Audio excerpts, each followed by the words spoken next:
RNE Audio. Descarga la app y disfruta de los programas de RNE y nuestros podcasts originales. Espacio en Blanco. En Radio Nacional de España, con Miguel Blanco.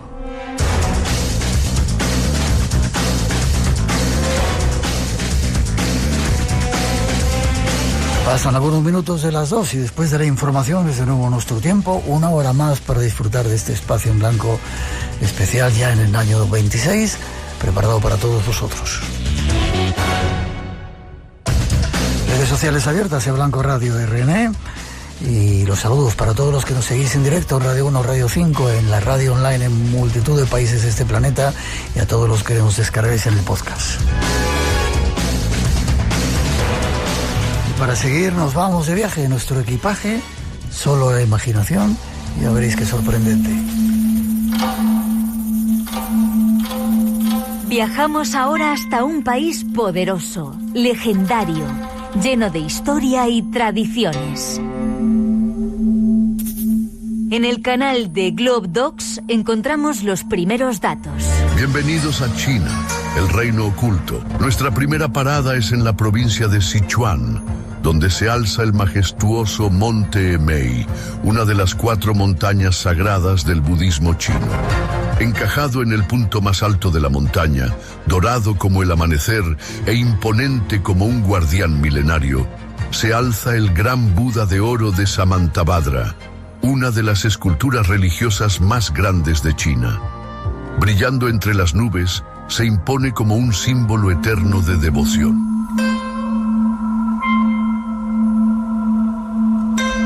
Hasta China viajamos para conocer parte de sus tradiciones, de sus leyendas y algo más que une a España con este intrigante país. Lo hacemos en compañía de nuestro próximo invitado.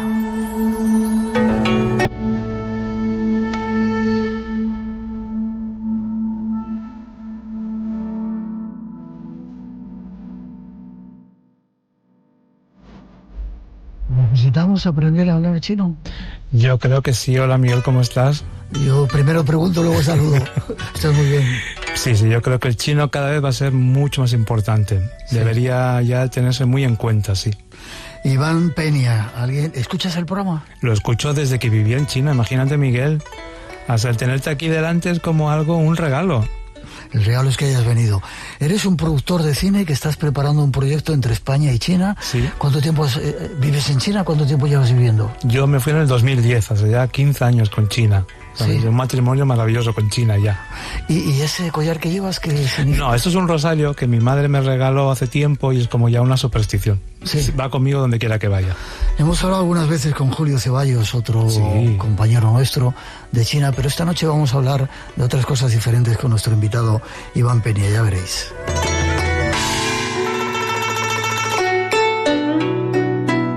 China va a ser la nueva potencia mundial, eso está claro, ¿no? ¿O ya lo es? Yo creo que ya lo es. ¿Y cómo es la vida para un español como tú, un españolito que llega allí? ¿Hablabas chino cuando llegaste? No, yo me fui a China con una mochila, con mucha ilusión y con ganas de comerme el mundo, pero en China. Sí.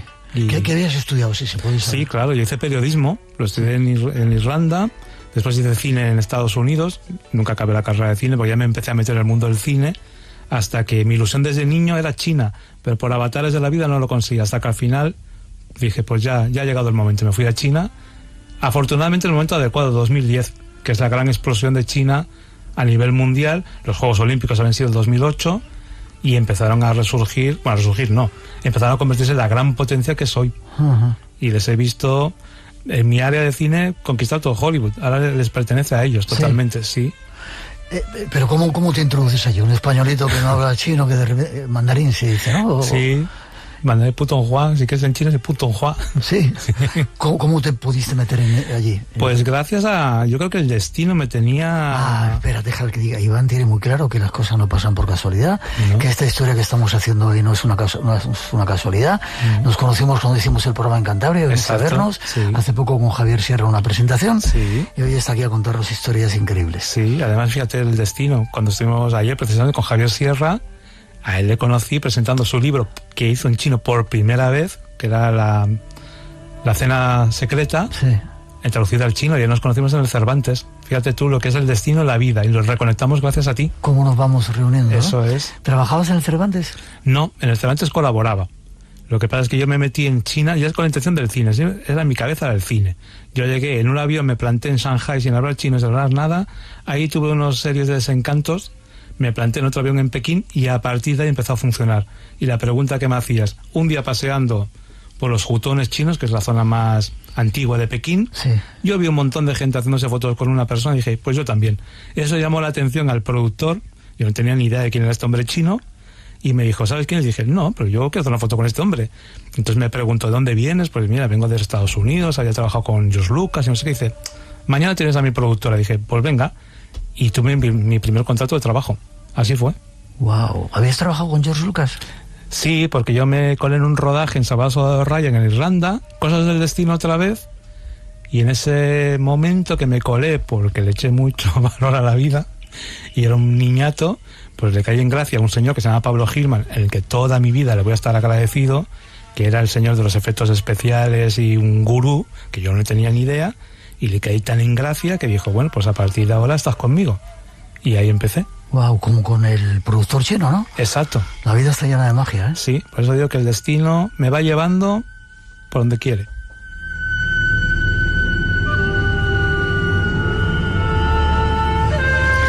Y aparte de ser oyente del Espacio en Blanco, un tío inteligente, vienes a contarnos primero una historia muy curiosa, Sí. en la cual estás muy implicado ahora, Sí. y luego quiero que me cuentes sitios sagrados, etcétera, Sí. etcétera. Yo he estado en China una vez. ¿Dónde? No me gustó mucho. ¿No? Te ¿Qué digo la pasó? verdad, no sé, no me gustó mucho. ¿Qué tengo que volver? Tienes que hablar conmigo, por favor. Vale.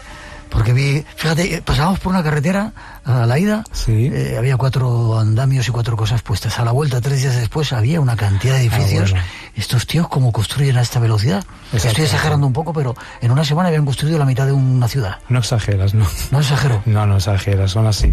Bueno, vamos con la historia de San Mao. San Mao, sí, lo has dicho perfectamente. ¿Qué es eso? San Mao es una escritora china, vamos a situar al oyente, que es la más famosa de la historia de China contemporánea. Ella fue, San Mao significa 3 pelos. Es un 3 pelos. 3 pelos. Significa San Mao. Es un seudónimo que ella adoptó de un cómic.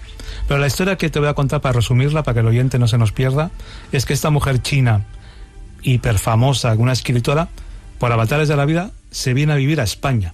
Hablábamos de los 70. Era una cosa muy exótica, una mujer china que pinta en España. ¿Era guapa? Muy guapa, muy guapa, muy guapa. Y llega a un bloque de pisos en Madrid y ahí en el rellano conoce a un chico de 16 años que se va a morir por ella, o sea, locamente enamorado de ella. Y ella no le hacía ni caso, un niño de 16 años, total, que ella se tiene que volver a China y él dice, cuando vuelvas me caso contigo. Y efectivamente así fue. Ella regresó, pensó que aquel niño olvidaría esa promesa y cumplió. Se fueron a vivir al Sáhara, donde hicieron muchas aventuras, la Marcha Verde, te acordarás de todo esto. Después fueron a Canarias y aquí te resumo ya todo. Ella era el amor absoluto, esta pareja. Ella empezó a escribir las crónicas de esta vida en común que en China se hicieron hiperfamosas. Se llamaba Cuentos del Sáhara. La cosa de la vida es que un día él, submarinista, se fue a hacer su trabajo y ya nunca volvió. Murió en el agua. Murió en el agua. Ella jamás superó esa muerte, lo mantuvo en vida en sus libros, haciendo ouija, contactando espiritualmente con él, hasta que 12 años después se reencontró con él cuando ella se suicidó.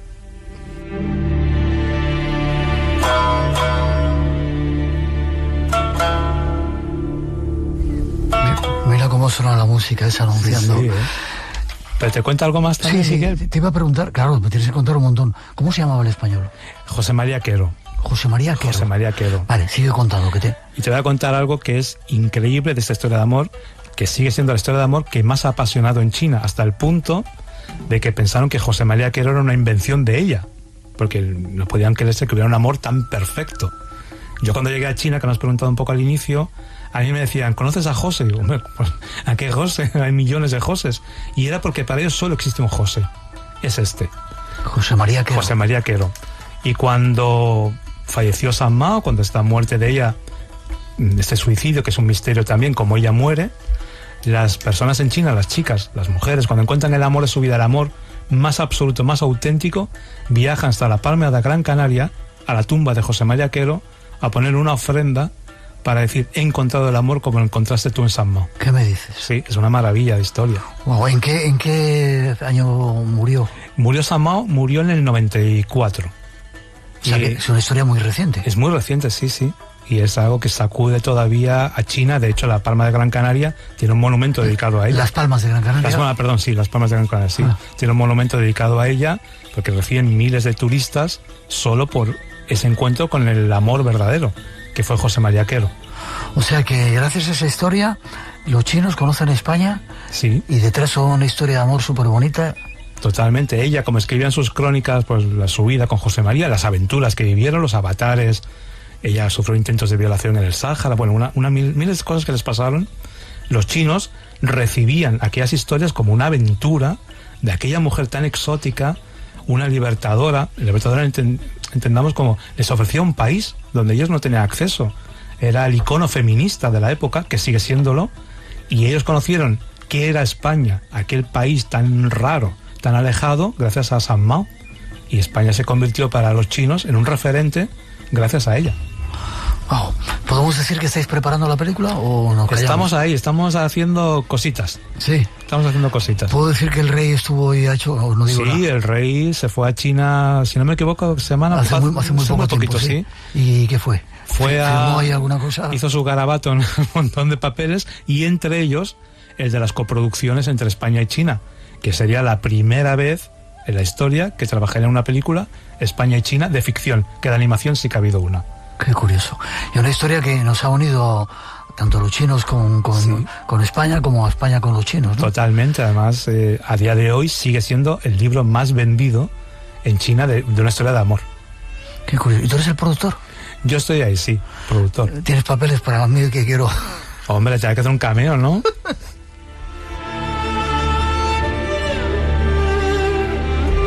Qué bonita historia, Iván.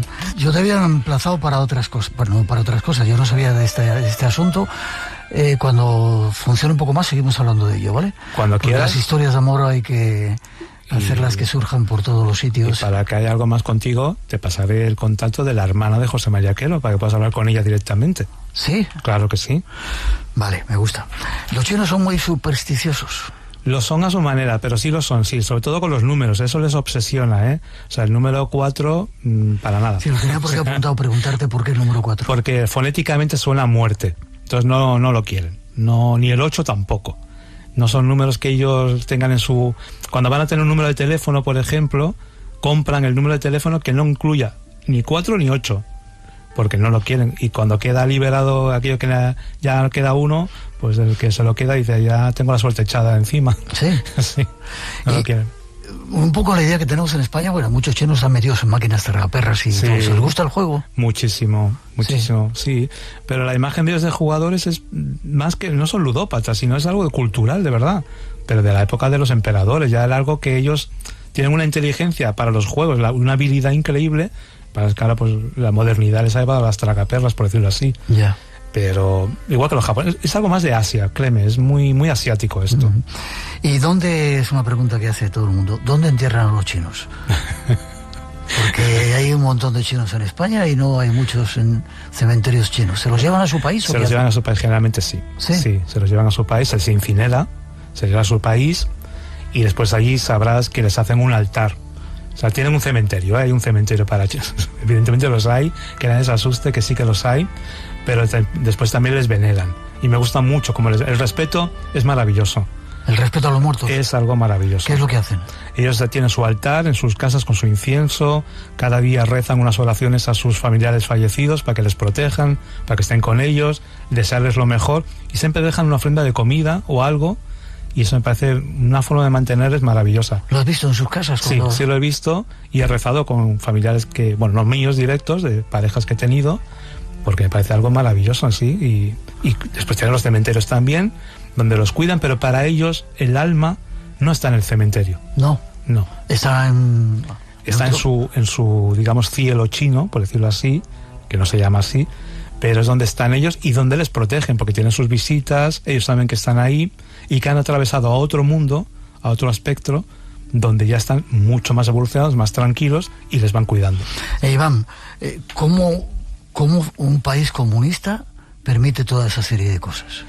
Porque no es tan comunista como la gente cree. Yo creo, bueno, hablo de mi experiencia, cada cual tendrá la suya, Ya. Julio Ceballos tendrá la suya, yo creo que cada uno tenemos nuestra China, que es la que vivimos. La mía es un país que digamos comunista, pero que acepta el taoísmo, el budismo, por supuesto el capitalismo, porque allí es increíble, Salvaje. es muy salvaje. O sea, yo nunca he visto tal cantidad de Rolls Royce y de coches de alta gama como en China. Pero claro, estamos hablando de un país donde si tú vendes un producto que funciona, son 1.700 millones de consumidores. 1.700 ya. Sí, porque son 1.500 y la población flotante, que es la que no tiene censada. Hay 200 millones de... Que no se sabe, que a lo mejor residen un día en un lado, mañana ya no están en otro, y le llaman la flotante. Estos son 1.700 millones, sí. El segundo país más poblado del mundo, el primero es India ya, les ha adelantado. Les ha adelantado, sí. No es un idioma, son muchos. ¿Cuántas lenguas hablan? Tienen diferentes dialectos porque ahí es un idioma unificado. El Putonghua, que es el mandarín, y nada más. ¿Cómo se dice? Putonghua. Vale. Y los demás dialectos. Los demás son dialectos. Es verdad que hay dialectos que son como el de Shanghai, que es el shanghainés, que es muy curioso porque el shanghainés no es por escrito, se hereda de forma verbal. ¿Sí? Y esto me parece algo muy curioso, sí. Que digamos que es el más famoso. Ellos consideran Shanghai la Cataluña de China. ¿Sí? Sí. Tienen su propio organismo económico, puede funcionar perfectamente, pero no van a tener la independencia, claro. Vale. Pies de loto, ¿qué significa eso? Los pies de loto, Sí. eso es algo ancestral de ellos que va unido a las religiones, a las cosas. Es algo a favor de la suerte que da un chino. Explícame eso un poco más. El pie de loto es algo que para ellos simboliza la prosperidad, lo bueno, que está simbolizado en ese sentimiento del pie de loto. Pero pies significa... Pies, sí. Sí. Sí, ¿Y sí. se los hacen más pequeñitos? O... Sí. Sí. Pero eso las mujeres, evidentemente. Sí. En Japón se hace ya más esto, en China ya no es tan habitual. Tú tienes que ir a una China muy rural, ¿eh? Vale. El papel de la mujer en China. Pues mira, está realmente empoderada. Esto hay que decirlo. Si hace años atrás, y nos remontamos a la época de quizá Mao Zedong, cosas que pasaban en esa época no era tanto, ahora las mujeres ocupan puestos de poder. Y cuando digo poder es poder. No están tanto en el Partido Comunista, no les verás ahí las juntas que son tantísimos, pero sí que ocupan cargos de dirección de empresa muy altos. Y ya están muy, muy bien posicionadas, afortunadamente.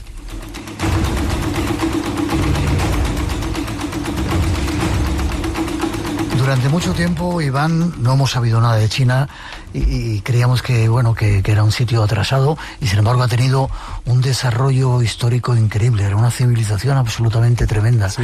Cuando aquí andábamos todavía pues tirándonos piedras, ¿no?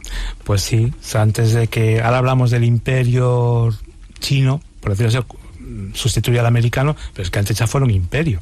Mucho antes de que nosotros fuéramos, como dices tú, con zapatos por la calle. Ya fueron un imperio.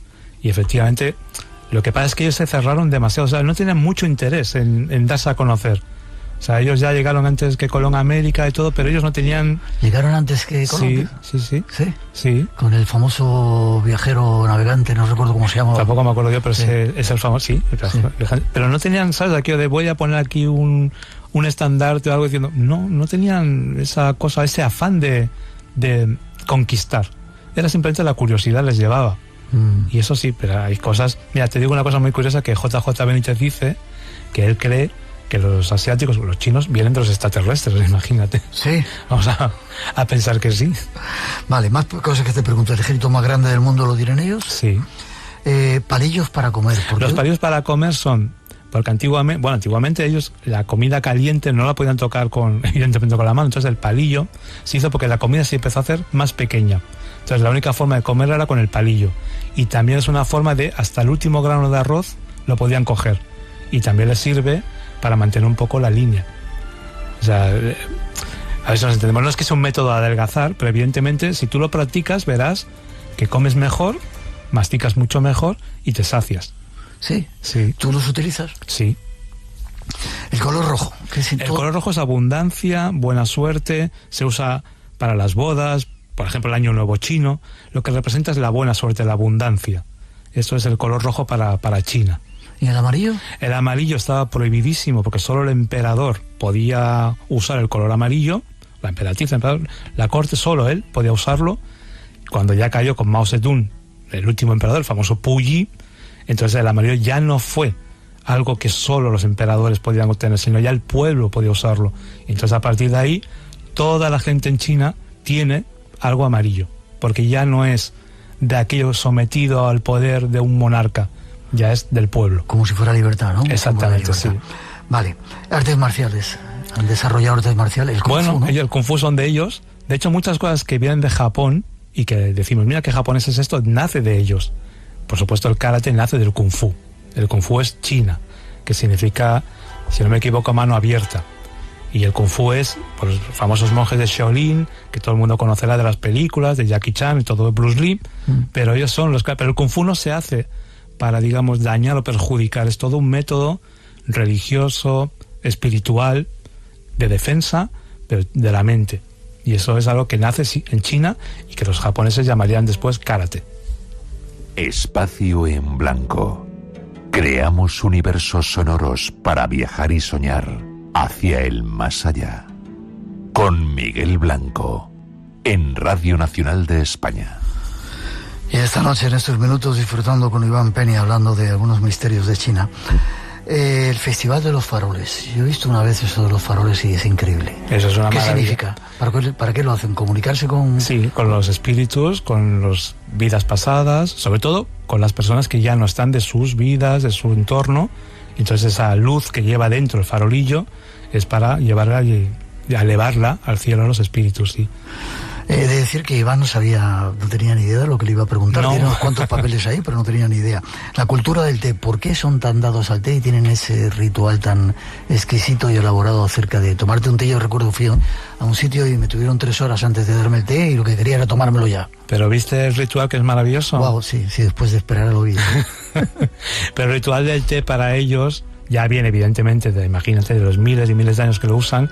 Es una planta, como sabes, nace en China, es autóctona de ellos, y como el café ni lo tenían ni sabían hasta que se descubrió, imagínate tú, pues era el té. Y la ceremonia del té está hecha para compartir. ¿Te diste cuenta cómo te lo hicieron? Sí. ¿Cuántas veces te lo hicieron rebosar de la taza? No me acuerdo si fueron 3 o no. 3 veces, Tres veces, sí. ¿Por qué? Porque eso es para el invitado, en este caso digamos que eres tú, la abundancia. Te lo vamos a llenar 1, 2, 3 para limpiar y purificar. Y si te diste cuenta, la vez que ya fuiste a beberlo, no lo llenaron hasta arriba, fueron la mitad. Sí. Porque la otra mitad la va a compartir otra vez contigo. Vas a volver, vamos a seguir compartiéndolo. Qué bonito. Y es una maravilla, sí. Qué bonito. En algún sitio he leído las siestas. ¿Les gusta...? ¿O eso solamente es un invento nuestro? Luego entramos en cosas más misteriosas. No, sí que les gusta, sí. Sí. Que trabajan mucho, la verdad. Sí, o sea, que tienen que dormir la siesta. No es obligatorio, pero las grandes empresas tienen habilitado un lugar para la siesta, sí. 20 minutitos, nomás. Sí. Sí. Vale. Una costumbre social, rechazar obsequios varias veces antes de aceptarlos. Esto es Yo, de hecho, cierto. quise dar un regalo a alguien y no lo quería, no se lo di. No sabía que tenía que insistir más veces. Sí, al principio te lo rechazan siempre, porque a ellos les parece muy poco agradable aceptarlo. Les parece como, no, ¿sabes? No es como, no quiero esto de entrada. No porque te rechacen a ti, sino porque les parece como, no lo merezco, que en realidad lo quieren, pero a la tercera o cuarta vez ya te lo cogen. Ya, yo he insistido 2 veces, tenía que haber insistido 3. Vale. El respeto a los ancianos, eso es algo que me llamó mucho la atención. Eso lo siguen manteniendo y es algo muy, muy de la tradición china, y yo diría que de Asia. Pero en China sabes, o quizá lo sepas, cuando tienen una cierta edad, los hijos son responsables de cuidar de los padres y les dan todo, porque en cierto modo los padres dieron todo por ellos. Entonces es una educación que me parece preciosa. Qué diferente de nuestros cuidados, bueno, de ciertos cuidados. Sí. Medicina tradicional, otra cosa absolutamente increíble y súper desarrollado, ¿no? Esto es increíble. Además te diré algo que la vez que fuiste a China seguro que no lo viviste. Cuando vengas conmigo, vamos. Cuando tú vas al hospital en China, te hablo de Pekín, que es donde yo estoy habituado, y tú vas al hospital, nada más entrar te dicen, ¿qué quieres? ¿Medicina tradicional o occidental? Esto me parece una maravilla. Ajá. Yo siempre voy a la de ellos. Sí. Si yo soy diabético tipo 1 desde pequeño y mi azúcar nunca ha estado alterado en China. Cuando llego a España es imposible. Sí, solo a base de las hierbas. Bueno, me hacen cosas... Sí, te ponen como unos imanes en las orejas, que duele un poquito, pero realmente saben perfectamente lo que tienes, que a mí eso me sorprendió. Y pensé, estos no van a saber nada. No, sí. Tenemos mucho que aprender y mucha humildad cuando tienes delante a gente que sabe muchísimo más, pero no te lo hacen ver. Y entonces yo aprendí mucho de ellos. Y tienes la occidental, por supuesto, para atenderte si pasa algo grave, claro que sí.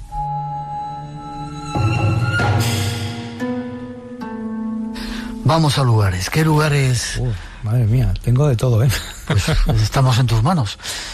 Mira, hay una cosa que creo que a la gente le gusta a los oyentes, pero que habrás tocado 1000 veces, que son las montañas de Saint-Gellier, que son las de Avatar, la famosa película de Avatar de James Cameron, que ahora después de la película se ha convertido en algo de peregrinación. Sí. Pero esas montañas, si has estado, ¿no has estado? No. Pues vamos a ir. Vale, antes de nada, ¿uno se puede mover libremente una vez que ya llegas a China? ¿Te puedes mover libremente por cualquier lugar o tienes que pedir permisos como en otros países? Hay un lugar donde tienes que pedir permisos sí o sí. ¿Te imaginas cuáles? Tíbet. Eso es. Voy a ir este próximo año si Dios quiere. ¿Ah, sí? ¿Vas a ir? Sí. Pero de la parte china, no, de la otra. Desde Nepal. Entonces no necesitas permiso. Sí, me han dicho, bueno. De la parte china necesitarías ir acompañado de alguien de China. Ya. Pero de la otra, bueno, permiso para entrar supongo que sí. Vale, pero el resto de los lugares puedes ir, coger un libremente, coche. Libremente. Alquilas un coche y te largas por ahí y nadie te para. Y... No. Vale, vamos a esas montañas. Las montañas de Jiangxi, que son las de Avatar, esto a la gente, claro, una vez ve la película, pero es real. Coges un teleférico y vas realmente flotando entre las nubes. Es maravilloso. ¿Por qué escogió James Cameron ese paisaje? Porque espiritualmente tiene mucho que ver con China. Es algo que realmente te convierte, te transforma. El estar literalmente entre las nubes, sostenido en el aire, y ver unas montañas que parece que están en el aire literalmente, te transforma. Problema que una vez la película ha convertido... Ahora tienen hasta un McDonald's a la entrada y dices, bueno, esto ya... Y millones de personas visitándolo, ¿no? Claro. ¿Es fácil llegar? Sí que es fácil, sí. Hay un autobús que te lleva si quieres algo en el autobús. No, pero por ejemplo, desde Pekín está muy lejos. Sí, de Pekín es mejor cogerte un avión y levantarte. Vale. Está cerca de Yunnan. Eso es al norte. Sí, vale. Está algo lejos. Más lugares. Mira, hay una que creo que te va a gustar, que es el Monte Tai. El Monte Tai es muy simbólico para el taoísmo, que hablamos de las religiones. El Monte Tai lo habrás visto en películas porque tiene 6.000 escalones. ¿Te acuerdas de alguna película como Karate Kid de Jackie Chan? Sí. La nueva. Sí. Pues hay una montaña que él recorre todo hasta llegar al templo que está a lo alto de todo, 6.000 escalones. Esta es. Que yo no lo he hecho. ¿Tú has estado? Yo lo he visto desde abajo, digo que lo haga otro. 6.000 escalones hay que tener una... Ay, tiene ganas. Y forma física... Te has ganado el cielo cuando llegas arriba, Sí, no me extraña. Pero dentro de esa montaña, que es muy, muy sagrada para ellos, hay una cosa que creo que te va a gustar mucho, que es el estanque del dragón negro. El estanque del dragón negro, dice la leyenda, que ahí habían 10 dragones malignos, y que vino un héroe chino, maravilloso y estupendo, que consiguió encarcelar a 9 y dejó a 1 libre. Ese libro lo dejó para que cuidara del pueblo y que fuera lo más bondadoso posible. Y se dice que sigue vivo y que está ahí. Así que si alguien va a ver la famosa montaña, que esté atento a ver si encuentra el dragón negro. Más lugares. Más lugares te voy a contar más. El Monte Hen, esto está en Shanxi. El Monte Hen es muy importante porque une las 3 religiones chinas: budismo, taoísmo y sinsonismo y confucio.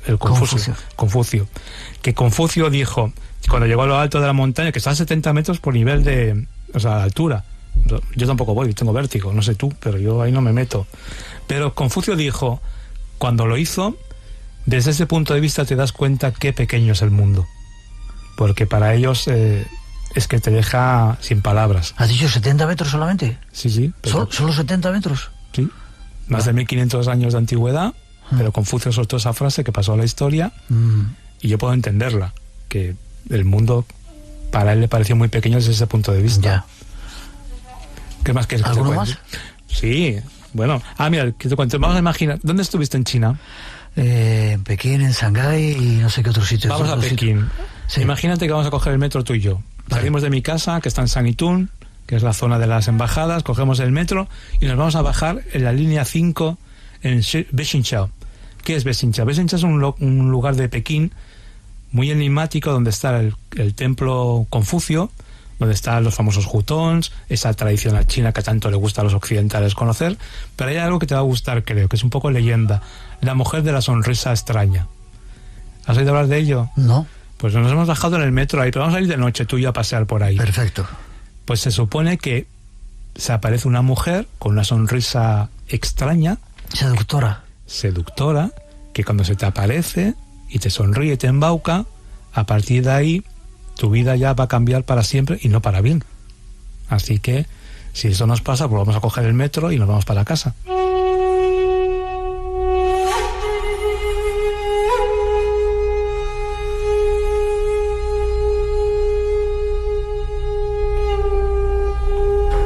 Volvemos del metro. No.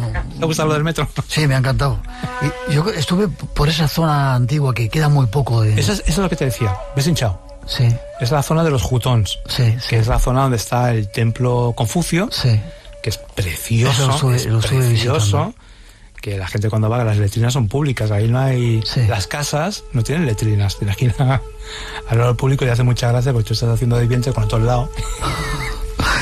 Otro lugar, los guerreros de terracota y esa increíble tumba. La tumba que está todavía por... Eso, está por descubrir entera. Eso, increíble ese lugar, ¿no? Ese lugar, cuando llegamos a saber qué hay ahí dentro, yo creo que el mundo va a caerse de culo, perdón la expresión. Porque lo que hay ahí ni se sabe, ni ellos mismos. Porque eso solo han descubierto un 10% de todo lo que aquel loco emperador le dio por hacer. Pero como tú sabes, hay mares, dicen mares de mercurio. De mercurio, sí. A ver quién es el valiente que se meta ahí. Pero ahora acabarán haciendo menos los chinos. Y otro lugar, la muralla china, que es la gran muralla, increíble ese lugar. Me han contado, incluso me lo dijeron allí las malas lenguas, que parte de los ladrillos estaban hechos con los pedazos de los trabajadores esclavos que construyeron eso. Es posible que sí, no te lo voy a desmentir. Estaban hechos con restos humanos. Sí, seguramente sí. Sí. No, yo no te lo puedo afirmar, pero tampoco me extrañaría. Claro, estamos hablando de siglos y siglos y siglos, y ahí hubo una construcción de millones de chinos que morían y bueno, no servían para lo que servían también, claro. No lo voy a afirmar, tampoco lo desmiento, pero no me extrañaría. Hay una leyenda también que dice de una mujer que tanto lloraba por la pérdida de su marido en la Gran Muralla China, que de tanto llorar cayó parte de la muralla china y se descubrieron los restos del marido. ¿Sí? Sí, esa es una leyenda. Wow. ¿Tienes alguna otra para contarnos o casi te voy a ir despidiendo? No, ya la próxima te cuento más. ¿Sí? Sí. Vale. ¿Cómo se vive ahora en China? ¿Se nota ese acelerón que han pegado? Como yo te digo, como yo iba para un sitio, volvía y había ya una ciudad hecha. ¿Se vive tan rápido? Se vive muy rápido. Yo diría que se vive bien, pero quizá porque yo vivo allí, entonces mi punto de vista ya no es... O sea, yo ya me considero parte de ellos, pero se vive muy bien, realmente muy bien. Ahora, es lo que dices tú, un día vas a comprar al supermercado, el día siguiente puede que el supermercado ya no esté y hay un edificio ahí completo de 5 plantas. Esto es cierto. Yeah. Tienen una forma muy, muy rápida de hacer las cosas y son muy conscientes de que ahora el mundo son ellos. Y eso ya lo tienen muy asumido. Ya. Entonces, a Occidente le está costando más asimilarlo. Pero es verdad que si tú te vas a China, cualquier oyente que ahora quiere ir a China, Pekín, Shanghai, que son las grandes urbes, se va a encontrar una China fascinante. Y lo que sí tienen los chinos es que son muy hospitalarios, muchísimo. Sí. Pero no todos serán esas grandes ciudades. Supongo que tierra adentro habrá todavía pueblos que vivan como arrimados a la tradición y a la tierra. Hay una localidad que te aconsejo, vamos a ir también. Vale, yo estoy apuntando lugares donde voy a ir contigo. Se llama Wuxi, maravilloso, que es un lugar lleno de canales. Imagínate la Venecia del siglo XIV y más allá, pues, pero en versión china. No sé si lo he visto. No, sí, ¿canales? Es un lugar de canales, de una China que parece que no ha pasado el tiempo por ella. Estamos hablando de la época del emperador, pues bueno, de la dinastía Qi, o sea, del 1500. Es precioso y siguen viviendo igual. Yo creo que he estado allí, sí. Y eso es un lugar, mucho la atención. Sí, te metes ahí, te metes ya en otra dimensión, en otro país, en otra, una maravilla. Es casi la última pregunta. ¿Has tenido oportunidad de hablar con la gente de los pueblos apartados de las ciudades y les gusta cómo viven o les gustaría ir a las ciudades? Y es verdad que cada vez más piensan en las ciudades. Sí. Sí, cada vez más, porque evidentemente el progreso es lo que tiene. Pero digo, de la gente joven, la gente mayor que ya vive arraigada ahí, sigue queriendo estar en esas raíces, quiere ese lugar, es su lugar. Es el lugar que pertenece. Y China no lo va a tocar. pues China también quiere que se mantenga esa China, ese lugar ancestral, ese lugar donde nace China. Estás poniendo la cosa como muy respetuosa, sin embargo están dando leña o han dado leña a algunos pueblos por ahí, ¿no? Sí, les han dado un poco, sí. Pero siguen respetando sus raíces. Sí, eso es cierto, sí. Ojalá sea así.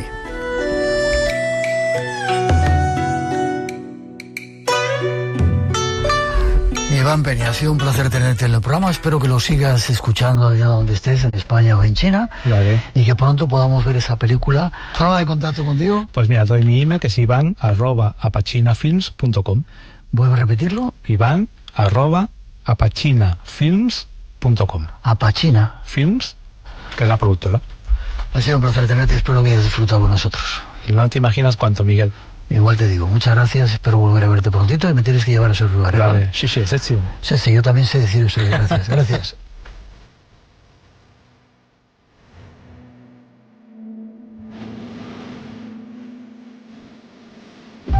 Radio Nacional de España, la radio por delante. Muy buenos días. Varios mensajes hoy sobre un mundo... Música para violín y piano en Radio Clásica. 180 grados, estás en Radio 3. Vamos a comentarlo aquí en Radio 5 con la... ¿Ya tienes RN Audio en la tele? Educando emociones. Diario de educación emocional. Ponte RN Audio en tu tele. He tenido miedo de morir. ¿Cómo es vivir y morir en Gaza? Descarga la aplicación de RN Audio en tu televisión conectada. Surrealismo mágico. Y disfruta de la radio en directo y de la oferta más completa de podcast. El programa Mañana Más, porque nos vale para cualquier horario. Y en el podcast cuando tú quieras. RN Audio Mañana Más, en tu tele. Risas, músicas, yo que sé cuántas cosas más. Radio Nacional de España. Y después de ese viaje a China y de esa historia sorprendente, llega nuestro compañero, el naturalista, con un tema que seguramente os va a resultar un tanto extraño, ya veréis.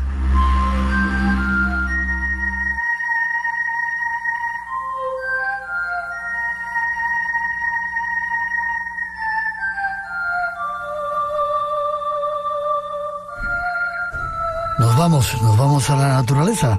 Es el tiempo de conectar con nuestro naturalista favorito, Luis Miguel Domínguez, al que ya saludamos.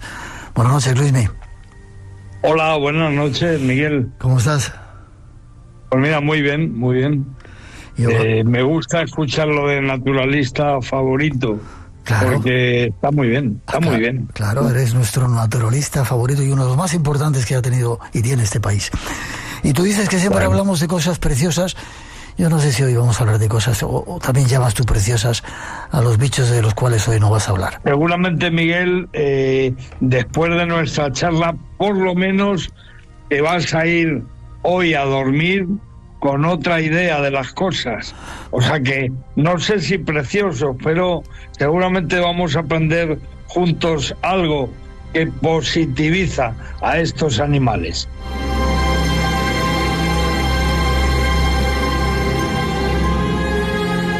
Hay personas que con solamente nombrar el bicho del cual vamos a hablar, perdón, el animal, ya se ponen nerviosos. Las ratas. ¡Wow! Sí, es verdad. Es verdad, es un animal que le antecede una mala fama de siglos.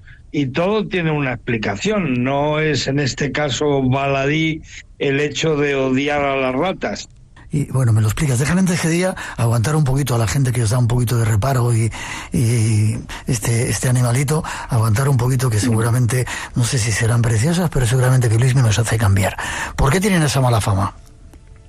Pues mira, la rata está asociada, y con razón, a la muerte de millones de personas en toda Europa, por ejemplo, a través de la peste. Claro, la peste bubónica en realidad era una enfermedad que viajaba a lomos de las ratas.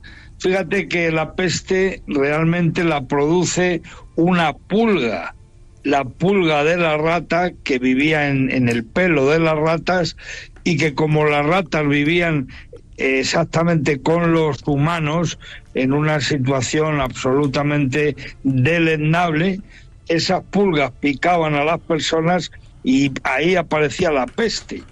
O sea que la peste negra tiene mucho que ver con las ratas. no con todas las ratas, porque hoy vamos a ver que hay una gran diferencia de especies, pero sí con la rata gris, con la Ratus norbergicus, que es la rata de alcantarilla. Esta es la que portaba realmente la peste, ¿no?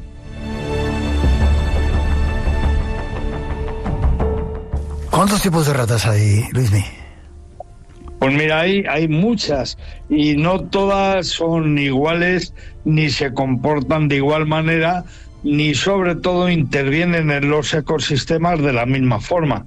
Mira, por ejemplo, nosotros tenemos en un principio a la rata gris o parda o la rata de alcantarilla, que es la que todo el mundo más o menos conoce. Es un animal que tiene una coloración parduzca. Luego tenemos a una rata que es la rata negra o rata campestre también, la Ratus ratus. Y luego se me ocurre una especie que sí me parece preciosa. Esta sí que lo es, hasta tal punto que, fíjate, su piel se vendía para determinados elementos ornamentales de peletería. Y era piel de rata sin más, la rata de agua. Rata de agua que, Miguel, se utilizaba, por ejemplo, en la Comunidad Valenciana para alimento igualmente. La rata de agua se utilizaba con arroz y se comía como un arroz con pollo, pues se comía arroz de rata de agua. Eso te iba a decir. La rata de agua hoy se está extinguiendo. Dime, perdón. No, sigue. La rata de agua se está extinguiendo, dices. Sí. Es uno de los mamíferos que ahora mismo lo están pasando peor en la península ibérica, que a mí me fascina, es muy bonita, es realmente como un topillo grande. Es una rata con la nariz redonda, digamos que el hocico no es tan afilado como el de una rata de alcantarilla, y que nunca hay que confundir, porque las ratas de alcantarilla son capaces de nadar, nadan a la perfección, pero no son ratas de agua. Las ratas de agua son, además de otro género, son el género arvícola, son totalmente vegetarianas y son muy especiales, pero claro, la contaminación de nuestros ríos y la presencia de el bisón americano, por ejemplo, entre otras especies invasoras, está acabando con la rata de agua. Ya, no veas cómo muerden, ¿eh? A mí de vez en cuando me he mordido alguna de ellas cuando he metido la mano donde no debía en los ríos. Amigo, claro, no, hay que tener cuidado porque todas las ratas muerden y lo hacen muy bien. Lo hacen además con esas dos palas que tienen como incisivos, y claro, lo peor de la mordedura de una rata es lo que viene asociado a esa mordedura, como es la rabia, entre otras de las patologías que nos pueden acabar contagiando. Además de las pulgas, como hemos dicho anteriormente, también la mordedura hay que evitarla en la medida en que se pueda, claro, siempre. Decías que en Valencia se comen, en otras partes del mundo yo he visto en China cómo se comen las ratas y cómo disfrutan con ellas. Pero sí, porque además Miguel, es muy curioso. Me has preguntado anteriormente por los diferentes tipos de ratas. Mira, ahora no quiero dejar de hablar de las ratas del oeste africano. Las ratas más grandes que podamos imaginar en el planeta Tierra se ubican todas ellas en países como Gambia, como Ghana o como Guinea Ecuatorial, donde encontramos, por ejemplo, a la rata de Heming, que es una rata que, algunos ejemplares pesan hasta 10 kilos. En el caso de las ratas de Ghana y de Gambia, hay ejemplares de 10 kilos. Cuidado, 10 kilos de rata es mucha rata, ¿eh? Mucha rata. En Guinea Ecuatorial ya sabes que se comen de maravilla, porque allí se valora especialmente la carne de selva, y lo que especialmente desayunan muchos guineanos es este tipo de ratas, claro. ¿Qué superpoderes tienen las ratas? Pues mira, aquí viene ese momento en el que yo tengo que intentar seducirte con la rata. Venga. Y voy a intentarlo. Mira, por una parte, a nivel comunicativo, las ratas son grandes especialistas. Yo he tenido la oportunidad de estudiar para la serie de televisión española que desarrollé en el año 94, que se llamó Fauna Callejera, un grupo de ratas totalmente cavernícolas, o sea, ratas que jamás salían al exterior, que vivían directamente en la oscuridad de las alcantarillas de Madrid. Bueno, estas ratas se comunican a través de ultrasonidos y son especialistas en manejar vocalizaciones que el oído humano, por supuesto, no percibe.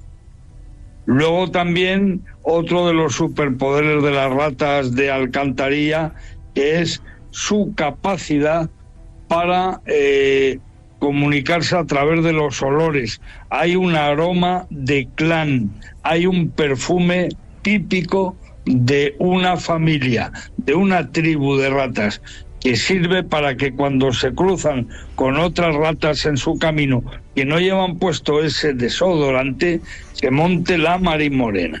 O sea, las ratas no se aguantan en su territorio, no aguantan la intromisión de otra rata, y eso lo hacen gracias a ese olor. Pero ojo que el olor que ellas manejan también es el olor de la muerte. Son especialistas. Por eso no funcionan los raticidas tan bien. Porque cuando una rata ha comido un cebo envenenado, empieza a emitir un hedor que nadie capta, solo captan el resto de los ejemplares, y lo que hace es avisarles de que no coman lo que ella ha comido, porque si no van a morir. Ese es el olor de la cadaverina, el olor que en su caso además es exacerbado y que avisa a todas las ratas de esa comunidad de que no coman lo mismo que esa otra rata ha comido. ¿El olfato también? Sí, hasta tal punto es importante para ellas que, imagínate, en África son las grandes especialistas en desactivar minas antipersona. ¿Qué me dices? Estas ratas gigantes que te he comentado, que viven en esos países maravillosos como es Ghana, como es Gambia o como es Guinea Ecuatorial, son ratas que utilizan hasta la ONU para desactivar, primero localizar y luego desactivar minas antipersonas. Y eso lo hacen gracias a un olfato prodigioso.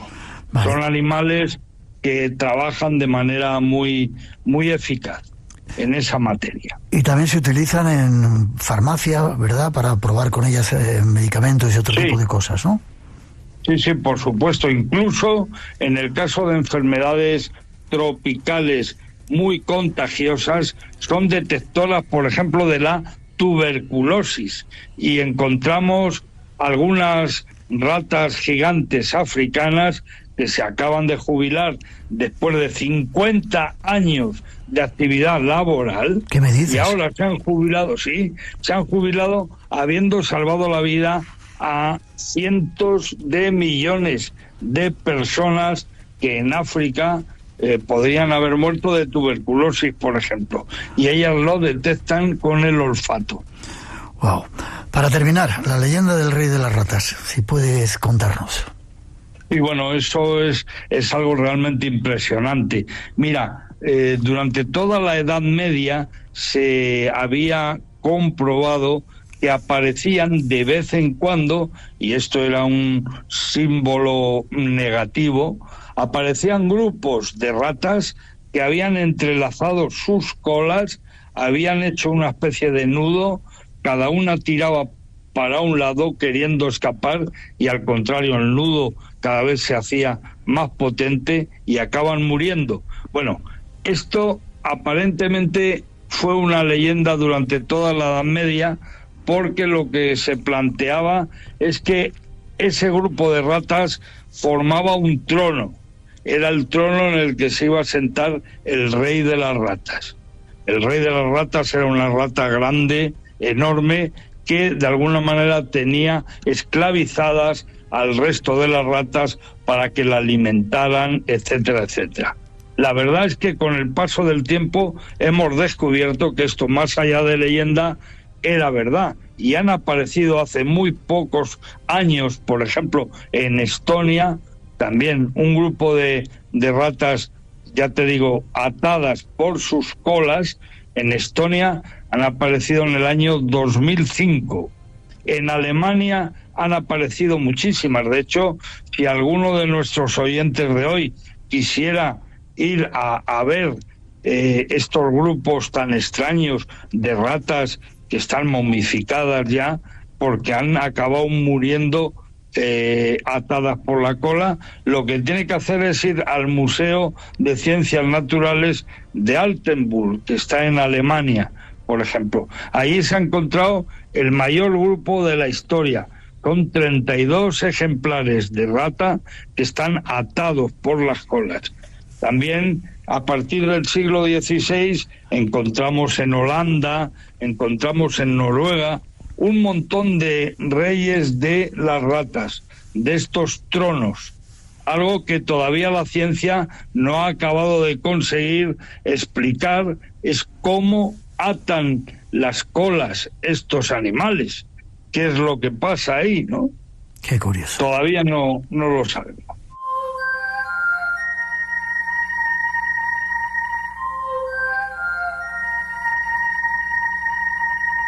Luis Miguel Domínguez, nuestro compañero, que nos contó hoy una historia de animales no tan preciosos. ¿Forma de contacto contigo, Luismi? Pues mira, a través de mi correo electrónico, te digo, mira, lmdomínguez@gmail.com. Muchas gracias. Y a través de todas las redes sociales, o Domínguez LM o LM Domínguez. En Twitter, en Instagram, en TikTok, en todas partes. Ahí estamos.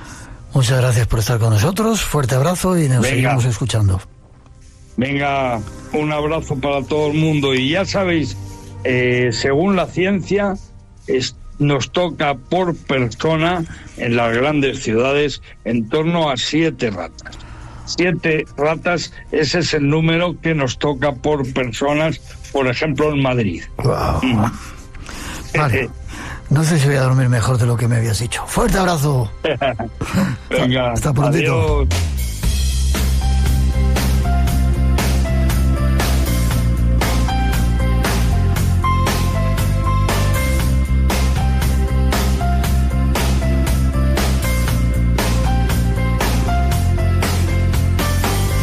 Terminamos por hoy. Ha sido un placer estar juntos esas 2 horas aquí en vuestra casa, en la de la radio, en Radio Nacional. Ojalá os haya gustado y lo hayáis disfrutado.